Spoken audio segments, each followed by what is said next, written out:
So yan, once again po, welcome back po sa ang YouTube channel, Timbangan ng Pilipinas.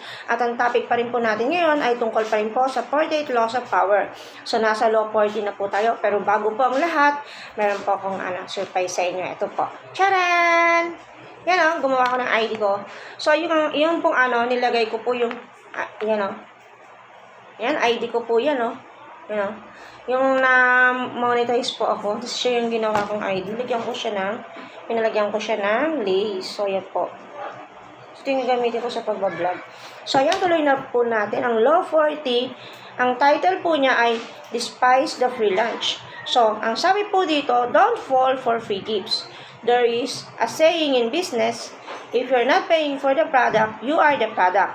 Things that are offered for free have hidden strings attached that might be much more valuable than the product. So, when people play free games, or log into free social media platforms, they are exchanging their personal information and time. If you have the ability to pay the full price for something, do so and rest assured. So, ito, buried treasure. In the Maghreb, there were Berber students who couldn't make a living. So they swindled well-to-do investors by promising to find buried treasures. They approached their targets with torn pieces of paper and claimed to know the translation of this paper. So occasionally, one of these treasures hunters displays strange information or some remarkable trick of magic with which he fools people into believing his other claims. So, although in fact he knows nothing of magic and its procedures, the things that have been said about treasure hunting have no scientific basis, nor they are based upon factual information. So, it should be realized that although treasures are found, this happens rarely and by chance, not by systematic search. So, those who are deluded or afflicted by these things must take refuge in God from their inability to make a living and their laziness in this respect. They should not occupy themselves with absurdities and untrue stories. So, eto po yung kay the Mukaddima, Khaldun, 1332-1406. So, feelings of obligation and compromises in quality are results of things that come for free or for very cheap. So, independence is more important than finding a good deal, and having a peace of mind and the room to maneuver by paying the full price of something is more valuable than saving a little money. So, and there is such thing as a strategic generosity. It is giving when you expect to receive something in return. So, Greeny offers this as strategy to use with wealthy people, but this is also the tactic being used against you when you offer something for free. So, eto po yung types to avoid Greedy fish only care about money and not about people. But with time, no one wants to work with them. They become isolated and are in fact and the con artist's favorite target. So, they are easy to deceive because they spend so much time dealing with numbers, not people.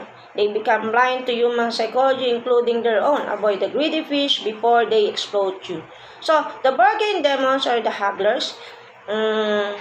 They spend valuable time hunting for bargains. And this kind of behavior not only harm themselves, but others around them. They will infect others with insecurity, with a feeling that they should look harder for better deals.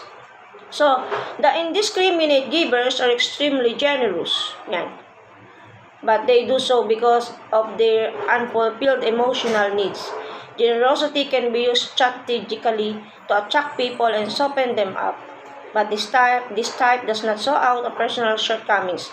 Avoid the indiscriminate giver because you will become burdened and by their insatiable emotional needs. So, a miser, to make sure of this property, sold all that he had and converted it into a great lump of gold, which he hid in a hole in the ground. Tinago niya, and when continually to visit and inspect it, this roused the curiosity of one of his workmen who, suspecting that there was a treasure, when his master's back was turned, went to the spot and stole it away.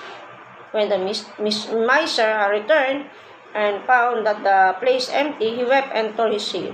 But a neighbor who saw him in his extravagant greed and learned the cause of it, said, "Fret thyself no longer, but take a stone and put it in the same place, and think that it is your lamp of gold. For as you never meant to use it, the one will do you as much good as the other." So the word of money is not in its possession, but in its use. Fables, Absop, 6th century BC. So ito naman yung po yung kay El Dorado. Francisco Pizarro conquered Peru in 1532 and gold from the Incan Empire was taken back to Spain. Many Spaniards dream of the wealth they would accrue. El Dorado was a myth that propagated among the Spaniards. At first, it was about an Indian chief who ritualistically covered himself in gold dust and dived into a lake. So, eventually, the story of El Dorado became about an empire where everything was made of gold. The Spaniards, delighted by this tale, searched for El Dorado all over South America.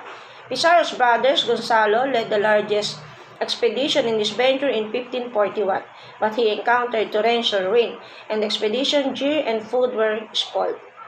So, he along with 340 Spaniards and 4,000 Indians headed east.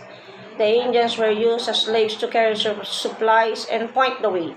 Along the journey, Gonzalo encountered Indians. He asked them where El Dorado was. So, ayan. And when they seemed like they were withholding information, he tortured them. Word spread about the murderous Spaniards. The Indian realized that the only way to avoid the rat Gonzalo was to make up stories about El Dorado and point them farther astray. Gonzalo and his men were taken into a deep jungle. They grew tired and their spirits sagged, and their Indian slaves that had never died or deserted them. The expedition eventually fell apart. So the Spaniards just wanted to go back to Quito. For a year and a half, they chased after an illusion, and all the money that was invested into the expedition yielded nothing. There was no sign of El Dorado and no sign of gold. Lugi. So, despite this, the fantasy endured. Spain became obsessed with gold. Whenever they found any, it was reinvested into finding more gold. Entire towns in Spain were depopulated to send more men to the expedition. So the prospect of easy sudden wealth blinds a person's emotion. The greedy neglect the two keys to power, self-control, and the goodwills of others.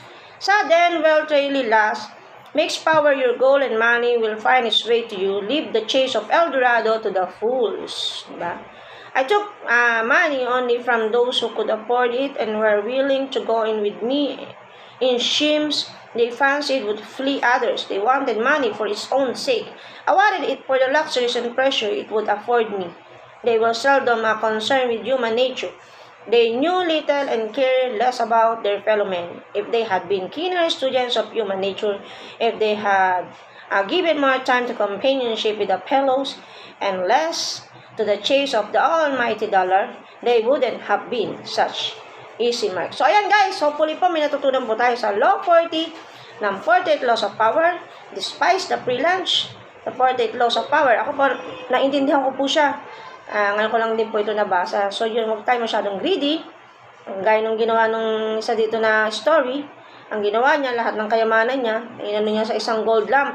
Tapos tinago niya yun eh. May isang kasamahan niya, napagkamala na, may treasure dun. Ba't nandun si master? Ganun. Hanggang sa kinuha niya nga yung treasure. Di nawalan si ano. Tapos yung isa naman, doon sa El Dorado naman, yun yung nag-expedition. Lahat, ginasusan nila ng maraming ano yan, para lang makapag-expedition, gawa nga ng treasure. Then, napunta pala, wala nang pala tagang gold sa El Dorado. So, yan, hanggang dito lamang po. Sa mga hindi pa po nakasubscribe, just click my notification bell for more videos. Bye-bye po!